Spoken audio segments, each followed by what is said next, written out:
This ABC15 Flash Briefing is sponsored by Sanderson Ford. All roads lead to Sanderson Ford. Hello, I'm Christine Stanwood with your top stories from ABC15 Arizona. We have new information in the death of an Air Force sergeant who passed away during a training exercise at Roosevelt Lake. Staff Sergeant Kody Wade's body was recovered Saturday. This is after a days-long search. Our Eleni Dow speaking with friends of the Tucson station's sergeant. A competitive, athletic, and funny guy.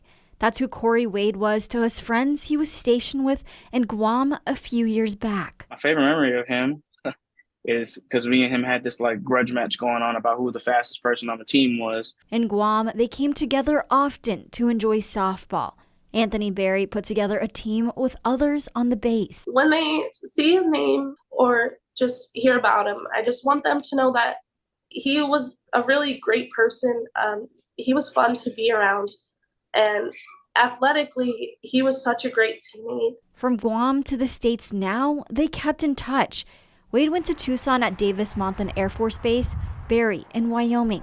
Sunday morning came as a shock. I saw 3 posts about him passing away, and I was like, nah, there's no way. The Davis-Monthan Airman died during a training exercise at Roosevelt Lake. Air Force officials say they found him after he was reported missing at the lake since Wednesday while doing training preparation for supporting jump operations. I've had friends pass, during the service before and outside of the service before I joined, but this one was just a little different because me and him were closer than some of the others I've had on this team. Berry and Williams were supposed to see Wade next weekend in North Dakota to play in a tournament. But now, instead of playing ball together, they'll remember him, honor him, and cherish the memories they had on the field together. I'm Eleni Dow, ABC15 Arizona. ABC15 reached out to Davis-Monthan Air Force Base as well as the Gila County Sheriff's Office several times. We asked about the circumstances surrounding Wade's death. Now, we also asked how long he was in the Air Force.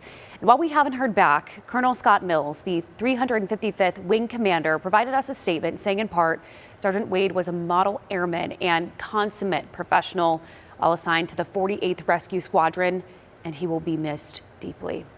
A North Phoenix man fighting for his life right now after nearly drowning in an apartment pool. The man, believed to be in his 20s was pulled from the water at a complex near Cave Creek and Bell Road. We're told from witnesses performed CPR while waiting for paramedics, who then rushed him to the hospital, and we know he is in critical condition. We just lost some lights somewhere. Yeah, it suddenly got a little darker in here. We had a little bit of a power hit somewhere. We're into the Arizona summer, and this is something that happens with all the AC running all over the place. Well, if you were watching the D-backs game this afternoon, you may have noticed some darkness and a delay around the bottom of the first. The game was suspended 15 minutes after the team says there was a power surge to their downtown power grid. As you just heard, that caused the stadium to lose power, some lights and sound before that backup system kicked in, and systems were eventually restored to adequate levels for play to continue. We did reach out to APS to figure out exactly why this happened and if today's heat was a factor or if anyone else was impacted. The utility company has not responded. A brush fire also broke out late this morning off the I-17 near Daisy Mountain.